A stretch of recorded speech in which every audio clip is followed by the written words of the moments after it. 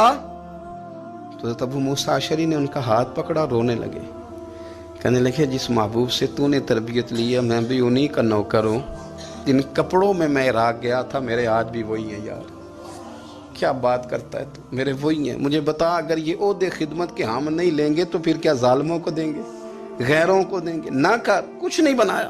حضرت سیدنا ابو موسیٰ اشعری رضی اللہ تعالیٰ عنہ روئے، اور جب کہا نا کوئی شے نہیں میرے پاس، تو فرمایا اچھا چل آ جا، پھر سینے لگ جا، تو واقعی میرا بھائی ہے۔ پھر حضرت ابو ذر غفاری نے محبت فرمائی، وہ درویشی، وہ فقیری، وہ سادگی، وہ نورانیت، وہ دل کے ساتھ اندر۔ ہمارے تو بہت سارے لوگ ہیں جو کہتے ہو کہاں لے جانا ہے مال، کیا ضرورت ہے مال کی، ہر وقت مال کی مخالفت کرتے ہیں، لیکن دل ان کا کہتا ہے کہ آئے صحیح، کسی طریقے سے پہنچے صحیح۔ حضور نے فرمایا بعض لوگوں کی زبانیں شہد سے زیادہ میٹھی، دل بھیڑیے سے زیادہ خطرناک، اوپر سے کہہ کچھ رہے ہیں اندر حالات کچھ اور ہیں۔ لیکن حضرت ابو ذر غفاری رضی اللہ تعالیٰ عنہ دوری دولت سے، آپ فرماتے کیوں ہیں لوگوں کے پاس مال، کس لیے اتنا مال جمع کیا ہے، کیا ساری غریبی ختم ہو گئی؟